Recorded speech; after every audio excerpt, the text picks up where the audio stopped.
문화가 있는 수요일 세상의 모든 문화 이야기 나눠봅니다. 교수 겸 방송인 썬킴 씨 나왔습니다. 어서 오십시오. 안녕하십니까. 썬킴 인사드리겠습니다. 예, 교수가 났습니까? 방송인이 났습니까? 한 정식 대학교에서 한 5, 6년 월급을 받았으니까 교수는 맞죠.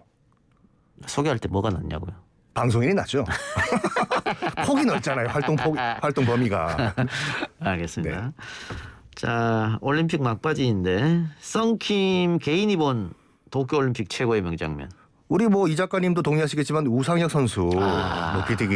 예. 솔직히 그 전까만 하더라도 높이뛰기가 이렇게 재밌는 종목인지 몰랐어요. 예. 그때 다른 채널에서는 다 야구만 하다 보니까 약간 짜증 나더라고요. 예. 돌리다 보니까 우리나라 선수 높이뛰기 나왔네. 우상혁 선수도 잘했지만 다른 선수들 다 응원을 했습니다. 뛰어라, 넘어라 이런 식으로. 예. 그러니까 소위 말해서 우리가 결선에 진출하기는도 생각 못했고, 그렇죠, 네. 메달 딸이라고는 더더욱 생각 못했고, 거기다가 비인기 종목 그럼에도 불구하고 우상혁 선수가 굉장히 좋은 성적을 거뒀고, 그 귀국해서 그 멘트 나는 잃을 게 없었기 때문에 즐겼다. 정말 이게 즐기는 사람한테는 이길 수가 없는 거예요, 진짜. 예. 근데 저는 우상혁 선수보다 우리 유도의 강유정 선수. 그렇죠, 네. 1분도 경기는 못했습니다만 1회전에 탈락하는 바람에. 그렇죠. 그 체중 조절에 좀 실패했던 것 같아요. 그렇다고 말씀하시더군요. 그래서 마지막에 머리카락을 다 밀어버렸다. 네. 그래도 본인은 올림픽에 출전하는 게 꿈이었으니까 너무 좋다고. 저는 그게 올림픽 정신이라고 생각해요. 솔직히 메달 색깔이 뭐가 중요합니까? 중요하지 않습니다, 지금. 네. 근데 사실 지난번 5년 전이죠. 5년 전 올림픽 때만 해도 이 금운동 이랬던 것 같은데 요즘 MZ 세대라 그랬습니까? MZ 세대 나이는 중요한 것이 아닌데 들어오는 바뀌었어요. 외신이 확실히 바뀌었어. 들어오는 외신에 따르면 중국 네티즌 같은 경우에는 자국 선수들이 은메달 땄다고 하는 소리가 들리니까 나라 망신이다 이런 글이 올라온다고 하더군요. 우리는 바뀐 우린 바뀌었습니다. 네, 네. 확실히 바뀌었습니다. 네. 바뀌었고 썬킴 씨는 무슨 특정 세대라고 불린 적이 있었습니까? 저는 X세대의 시조세 처음이죠. 시조세. 딱 걸려요, 제가요. X세대인가? 아니 그전에 86세대인가? 오렌지족. 오렌지족은 맞죠, 제가. 네. 딱 그 오렌지족 세대 맞습니다. 인정할게요. 네, 그래요. 사회 문제가 됐었는데 오렌지족들이. 제가 많이 반성을 합니다. 그 당시 압구정동에 있는 M 패스트푸드 앞에 왔다 갔다 했던 오렌지족의 원조라고 할 수 있죠. 뉴욕도 갔다 왔고. 그죠, 약간 해외 여행 자유화 이전에 도피 유학 자유학을 갔다 온 세대죠. 네. 자, 유학 갔다 와서 그 압구정동에서 한국말 안 쓰고 영어 쓰고 그랬습니까? 저희 집은 부산입니다. 네. 압구정동 가는 게 꿈이었습니다. 예, 오렌지죠. 네. 갑자기 생각나네. 저는 방금 얘기했던 X 세대 시작. 그 같은 세대네요, 어떻게 보면요. 아니죠. 제가 그래도 조금 더 어리죠, 확실히. 다 같이 늙어가는 거죠. 네. 알겠습니다. 지금은 하여튼 MZ 세대. MZ 세대 특징은 뭐예요? MZ 세대 특징은 정말 방금 말씀하신 것처럼 어떤 명분이 중요한 것이 아니라 내가 즐거움은 모든 것이 다 끝난다. 남의 눈치 안 본다. 저는 남의 눈치 안 보는 게 정말 MZ 세대의 대표 캐릭터인 것 같아요. 근데 우리나라 사람들이 남 눈치 안 보기가 쉽지 않은데. 그 대표적인 케이스가 이거라니까요. MZ 세대한테 제가 물어봤어요. 너희들은 학교 가서 선생님 말씀 잘 들었냐? 이 말을 하니까 학교 가서 선생님 말씀 왜 잘 들어야 되냐고. 충격이었어요, 저는요. 그럼 학교 가면 뭐 하냐? 그러니까 나와 선생님이 토론을 하기 위해서 학교를 가지. 내가 그리고 또 우리 그부들이랑 잘 어울려라. 친구들이랑 재밌게 놀아라. 선생님 말씀 잘 듣고. 잘 들어라. 네. 그건 내 마음이다고. 그걸 왜 강요를 하시냐. 아니 근데 우리 때만 해도 선생님 말씀 잘 안 들으면 줄 빠다가 날아왔기 때문에 안 들었어. 빠다란 말을 쓰면 안 되죠. 방송. 줄 배트? 네. 물론 체벌은 절대 있어서는 안 되는 일이지만 그때는 정말 횡행했습니다, 진짜. 그렇죠. 30여 년 전 이야기니까요. 그래, 알겠습니다. 네. 예. 근데 MZ 세대는 개성을 중요한다. 또 자기 의견을 제일 중요시한다. 자기 의견을 제일 중요한다. 남 눈치 보지 않는다. 남 눈치 근데 보지 않는다. 뭐 결혼식 크게 하고 이것도 다 남 눈치 보고 하는 거 아니겠어요? 뭐 신혼 시작할 때 뭐 아파트 몇 평 이상 내야 되고 다 남 눈치지 않습니까? 아, 요즘은 그렇지 않더라고요. 네. MZ 센터 물어보니까 정말 그 이 꽃반지 하나만 있어도 아. 내가 널 사랑하면 되지 않냐. 아, 우리 뭐 이 작가님은 뭐 몇 명 오셨나요? 하기얘기. 꽤 많이 왔죠. 그거 봐. 아, 자기 허례허식이라. 그걸로 내세워야 되거든. 이만큼 왔습니다 이렇게. 네. 그땐 그랬죠. 예. 몇 명 왔는가. 예. 축의금 얼마 들어왔는가. 그렇죠. 네. 하원이 얼마나 깔려 있냐. 그렇지. 뭐 이런 걸로. 네. 근데 지금은 아니다. 아니다. 네. 근데 코로나 때문에 또 그럴 수 있을 것 같긴 한데. 강제로 그러나 보다 뭐 자기 자발적으로 그렇게 해야죠. 예. 자, 근데 뭐 결혼과 이혼 이야기 나왔으니까 마이크로소프트 창업자 빌 게이츠가 부인 멀린다 게이츠와 공식 이혼했네요. 지난 5월에 이제 이혼을 준비한다라는 발표를 한 이후에 공식적으로 이혼 서류에 도장을 찍었습니다. 예. 이제 남남이 이제 되는 과정에 들어간 거죠. 예. 1994년도에 결혼했으니까 27년 만에 이제 이혼이 된 건데 그 많은 분들이 그런 이렇게 이 뭐랄까 금슬이 좋았던 부부가 예. 뭐 때문에 헤어졌는가라고 말들을 하는데 그 본인들은 얘기를 안 하기 때문에 잘 몰라요. 하지만 그 카드라 통신에 따르면은 쇼윈도 부부였다. 라고 하더군요. 쇼윈도 부부. 쇼윈도 부부. 예. 그 앤 윈블랜드라고 그 빌 게이츠의 원래 예전부터 여자친구가 있었거든요. 그 앤 윈블랜드와 결혼 이후에도 만났다.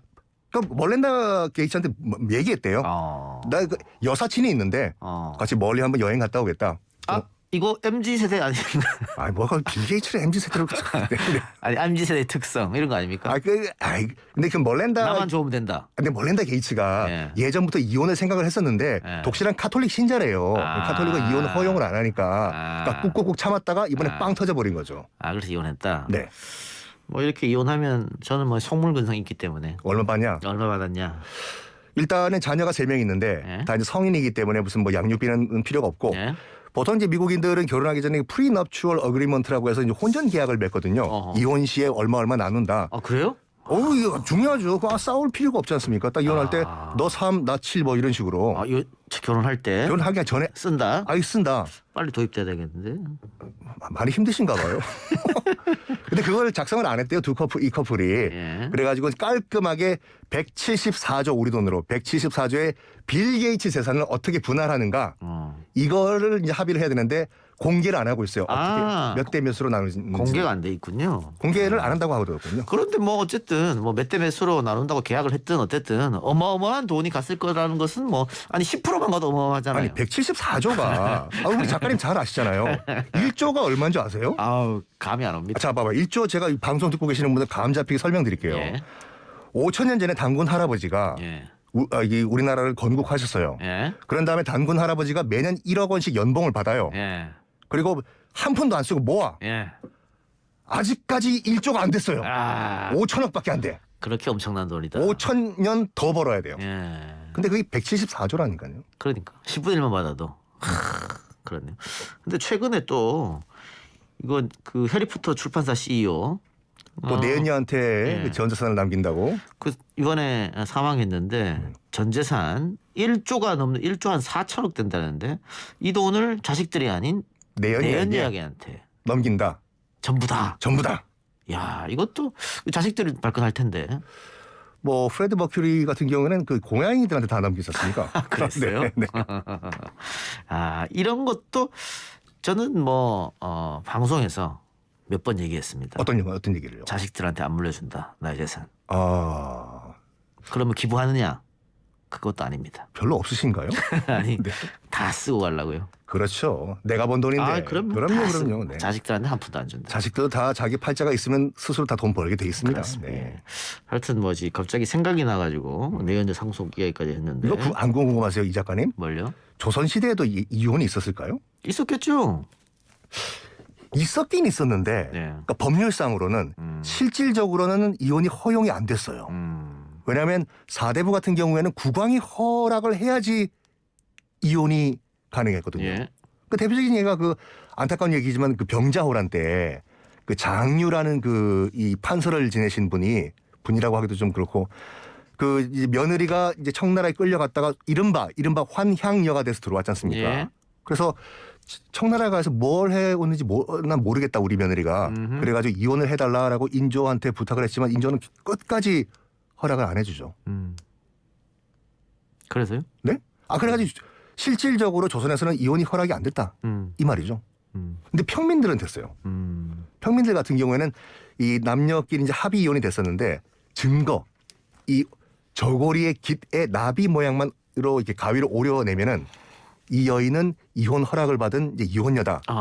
재혼을 할 수 있다는 징표가 됐었다고 하죠. 예. 근데 뭐 조선 시대에도 뭐 대통령 사면처럼 그 국왕이 결심하면 또 특별 사면 케이스로 이혼도 가능하겠다. 뭐 그런 이야기도 실록에 나오는 것 같은데요. 근데 실록에 나오긴 나오지만 인조 같은 경우에는 그 이후에 또 있었어요. 그런 케이스들이. 근데 만약에 방금 그 장유대 그 같은 케이스 같은 경우에 만약에 한 명의 그 사대부의 이혼을 허락을 해주면은 이게 컨트롤이 안 된다. 그래가지고 최대한 자제를 했다라고 하죠. 근데 뭐 그 사대부 가문에서는 굳이 뭐 축첩제도가 있었으니까 또 역시 예리하게 보시네요. 그럼 첩을 드렸습니다. 그 대신에. 그렇죠. 네. 그래도 되니까 그래요. 알겠습니다. 그 빌 게이츠 얘기하다 갑자기 조선시대 얘기는 뭐 나 이만큼 많이 안다 이렇게 얘기하는 겁니까? 뭐 넘어가시죠, 네. 네. 그래요. 자 그러면은 이제 멀린다 게이츠는 이혼을 하면은 다시 본인의 성으로. 그게요. 그 이제 많은 분들이 약간 그 오해를 하시는 게 뭐냐면 미국인들은 결혼을 하면 다 그 남편 성으로 따라가는 것이 법제화돼 있다라고 알고 계시는데 그럼 본인 선택이에요, 그건요. 알고 아시다시피 힐러리 클린턴 같은 경우에도 결혼하고 한동안은 힐러리 로뎀이었어요. 자기 원래 성인. 근데 나중에 이제 뭐 여러 가지 현실적으로 불편한 점이 있어가지고 힐러리 로뎀 클린턴으로 바꿨죠.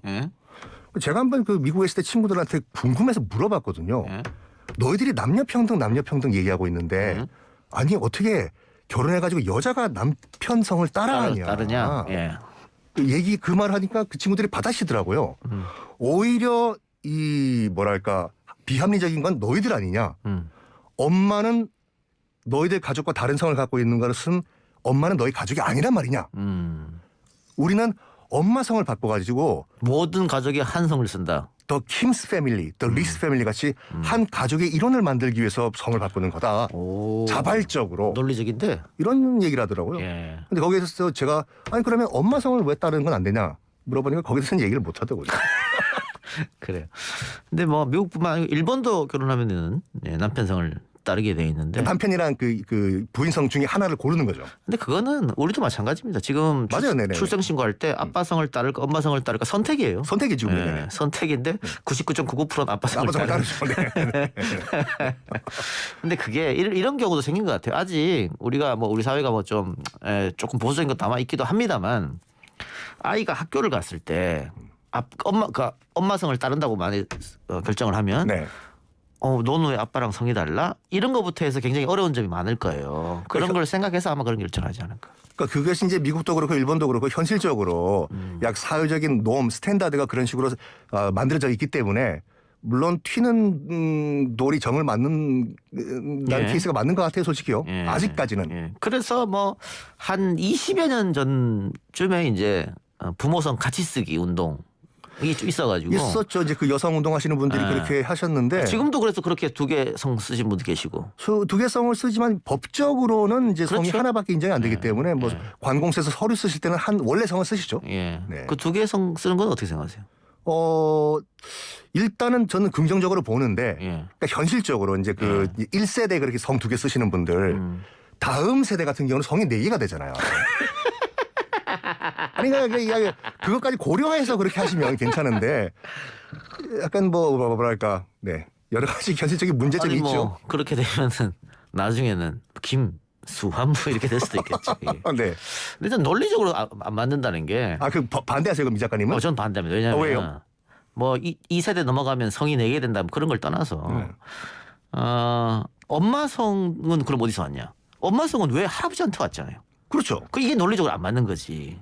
그렇게 따지면 그러니까 약간 어떻게 보면 그 심볼이었었죠. 이 말까 남녀 평등을 우리가 주장한다라는 그 심볼로 두 개의 성을 썼는데 여러 가지 현실적인 문제가 있었던 거죠. 그래요. 알겠습니다. 자, 멋졌다 성까지 나왔는데 세기의 이혼이다. 근데 세기의 이혼 글쎄 세기의 이혼이면은 뭐 케네디가 세계 이혼 아닙니까? 케네디요? 예. 아유, 우리 아닌가? 이 작가님 더 잘하시면서 한 번 이혼 때문에 종교가 하나 생긴 그 이혼이 있었습니다. 예, 헨리 예. 8세. 예. 그게 세계 이혼이다. 자, 1분 남았습니다. 설명해 주시고 마칩시다. 원래 이제 헨리 8세라는 영국의 왕이 영화도 나왔었는데 최근에 아닌가? 나탈리 포트만 예, 나온 영화 예, 잘하시네. 예. 그러니까 이제 그 첫 번째 그 왕비였던 캐서린이 이제 아들을 못 낳아요. 그 아들을 못 낳기 때문에 이제 아들을 낳기 위해 가지고 아들을 낳을 수 있는 여자로 이제 다시 두 번째 와이프를 맞아야 되는데 당시 로마법 그 교황법에서는 이혼이 금지가 돼 있었거든요. 예. 그래가지고 헨리 8세가 그러면 우리는 교황과 연을 끊겠다. 그러면서 로마 교황청에서 새로운 종교를 만들면서 떨어져 나와서 성공회를 만들면서 이혼을 성공시키죠. 캐터린과 이혼을 하고 두 번째 부인 앤 볼린과 결혼하는데 아들을 못 낳을 끝까지요. 예.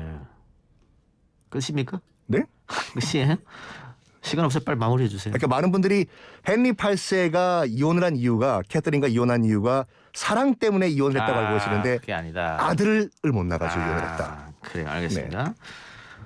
유튜브 보이는 라디오로 민호 지조님께서 세기의 이혼은 김지미 나오나 시죠 이렇게 뭐 그렇게 의견을 밝힐 수도 있죠. 또 뭐 각자 생각하는 바가 다르기 때문에요. 그러면 네. 알겠습니다. 자 오늘 썬킴 씨하고의 유쾌한 문화 얘기는 여기서 마치고요. 다음 주에 뵙도록 하겠습니다. 오늘 말씀 고맙습니다. 네, 감사합니다.